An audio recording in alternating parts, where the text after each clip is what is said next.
Hello, everyone. I'm Keith DeStone, and I'm your host for HeroesX Office Hours. And I'm here with Greg and Sarah and Janet and Elaine, as usual. And we're discussing the questions for hours 21 and 22, which I will read here, starting with 21. In the Bacchae of Euripides, how is the kleos of Pentheus similar to the kleos of Achilles in the Iliad? What are folks saying about that one? One of the participants said Pentheus was deceived, and Achilles' actions were by result of his choices. That's a very good observation, and I can't quarrel with it at all. Pentheus was deceived. I think the only thing I would add is that Pentheus deceived himself. I'm not here to blame, I'm just saying. So his own choice, still, in a way. It's his own choice. And Dionysus says it to him. He says, you're going to get kleos. Pentheus may not have understood how, but he will get kleos because he will experience a larger than life experience, a passion with a capital P, and he will not be forgotten. Mm-hmm. And that's something. So I would say, given that he is the number one exponent of what tragedy is about, since according to Athenian mythology, the very first drama ever produced was the Pentheus by Anonymous. I would almost say by Thespis, if you like, the proto-thespian, but in a way by Dionysus himself. Right. He's the producer, he's the director, he is the source of identification through his mask, since his face is his mask is his face. So to me, kleos really fits, and the director of the drama, Dionysus himself, says so. You are going to get kleos. And then as for Pentheus, which when we were reading epic, that is to say the Iliad and the Odyssey, was the opposite of kleos. You remember, all of you, that Pentheus and Achos were as code words for lamentation. In many ways, the opposite of kleos, which is something that isn't a medium that automatically you're sad about. But Pentheus is a medium of sadness. In any case, the very name of Pentheus is Mr. Pentheus. So the question to me still makes sense. It's not even a trick question. Pentheus is the embodiment of Pentheus, because there has to be lamentation. But who says that lamentation is incompatible with kleos? Nobody. After all, when Helen tries to make a kleos that is without Pentheus in the Odyssey, this is in Odyssey 4, it's a drug, and it's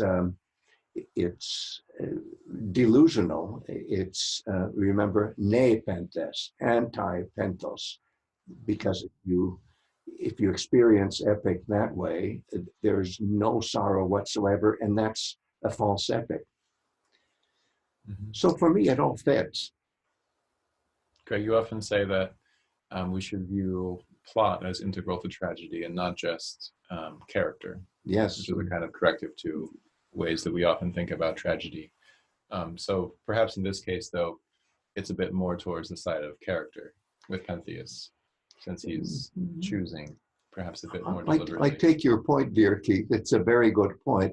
But you could also argue that this formula, which goes back to Aristotle, that you cannot understand character without understanding plot, in a sense is formalized by the name of Pentheus.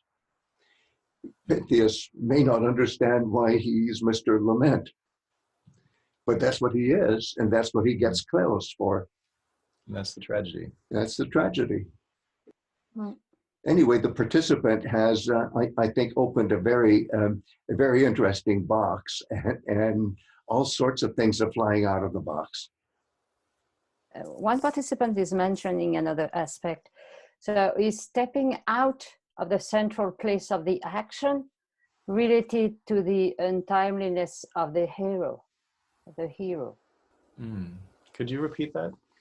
Is stepping out of the central place of the action. Yeah. Like Pentheus, steps out, and then Achilles steps out, is related to the untimeliness of the hero. Oh, the untimeliness. Oh, I get it. Well, they're both untimely, all right. And they both step out. The participant has a very good point. Achilles steps out because he's no longer a character in the epic action. And goodness, when does he ever get into the action in the Iliad? We have to wait till Patroclus is dead. So most of the Iliad shows Achilles stepping out. As for Pentheus, how does he step out of the action? Well, couldn't we say, however, that he steps into it? Mm-hmm. He's trying to get into it. He's trying to get into it, and that's what defines him. And in a sense, Achilles too is not only trying to get into it, he finally says, okay, now I will strive to get kleos. And it's nunde, now, kleos, object, aroimen, I will struggle now to win that as a prize. But he says that only after Patroclus is killed, only after he has unsaid his cosmic rage, and switched to another kind of rage, which is a more visceral, warrior-related rage, merciless killing, and so on. So they both really mess up once they finally get into the action. Yes, because Achilles is brutal, and I'm saying brutal because he's beast-like. He is a brute, and for me now, the best way to say that, in case anybody is thinking, well, warriors have to be violent. Yeah, sure, they have to be violent, but when it comes to what happens after a battle, presumably you wash up before you sit down and eat and drink again. And Achilles encourages his own warriors not to bother to wash up after the slaughter at the river, and after it's clear that the Trojans are now on the run. Everything in Iliad 23 is polluted. So he steps in, all right, but the brutality reaches, well, it reaches almost indescribable proportions, right? It's so shocking that the gods really have to step in, and they do in Iliad 24. And then and only then does Achilles finally get rehumanized. Greg, I wanted to ask a little bit about, you were talking earlier about lament. Yes. But kleos is that sort of glory through song, and a lament is a type of song. And then that made me think of the death of Pentheus. We don't actually quite see it, we hear about it, but it's within the framework of the drama. Whereas the death of Achilles, we don't see within the Iliad, and we hear about the lament at the end of the Odyssey. So there's some similarities, but then there's some differences. But can we even say that Pentheus also gets a lament at the end? Oh yes, and I think the differences we see can all be ascribed to the differences in the media. And the epic is a very different medium, even though Plato and then Aristotle love to say that the Iliad is the first tragedy. Well, yes and no. it really isn't the first example of theater. And theater, which is the medium of visualization that dominates tragedy as we know it, theater is a kind of visualization where even though some action can be represented on stage, quote unquote, other kinds of action must be off stage. And I'm thinking in particular of acts of violence. It has to be a messenger who announces it.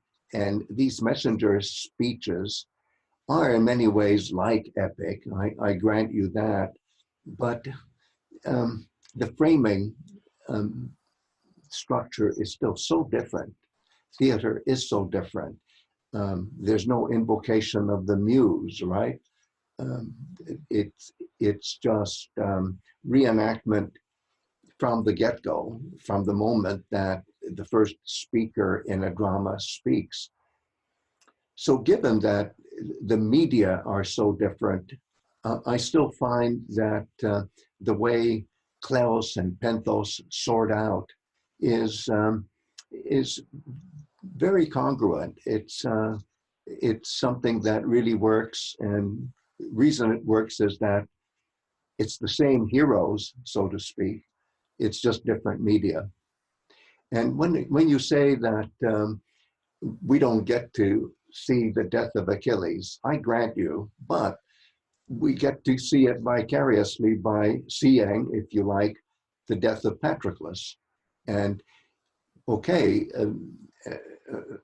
even I've been going around saying that the death of Achilles is too painful to be directly narrated in our Iliad, the Iliad that we have. True enough, but given that Patroclus is so uncannily the body double of Achilles, and that's why painters can even think of themselves as one self, as in the Münster Hydria painting, where there's one Psyche for the two heroes. Well, if that's the case, then wouldn't it be all right to say that we do experience the death of Achilles? We do experience even laments for Achilles. And if Briseis isn't enough, although I really do love that particular lament very much, and we've talked about that with the wonderful participants, after all, then Achilles himself laments Patroclus, which is almost like a lament for himself. So I get a lot of that already from the Iliad, even though I'm willing to say that there's still some kind of filtering in that. There are other epics where the character of Achilles directly experiences death in the narrative, and where he is lamented directly, not by way of the Odyssey 24 or not by way of other indirect mechanisms. And the words for this hour that you've given us, agon and pathos, would apply very much to both heroes, Yes. wouldn't they? Oh yes, yes. So it's still very unified, I think.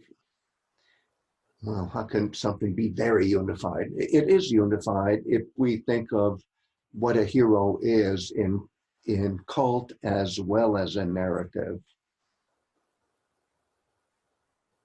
Is there anything else from this hour we should talk about, or shall we go to the next one? Okay, hour 22. Do you think that the quest of Socrates, expressed as a theoria, is really heroic? Ooh. What do we have here? Yes, one of the participants said he can be called perhaps the first intellectual hero. Nice. So in case of Socrates, his power is his metis. Can we name it that way? Can we put it that way? Sure, sure, because after all, there's so much modeling on not just Odysseus, but on a prototype who is Heracles, who is himself in his own right a model of Metis as well as Bacchae. I wouldn't push it too far, however, because after all, the way Socrates models himself on previous larger than life figures, that way is not specific to any one hero.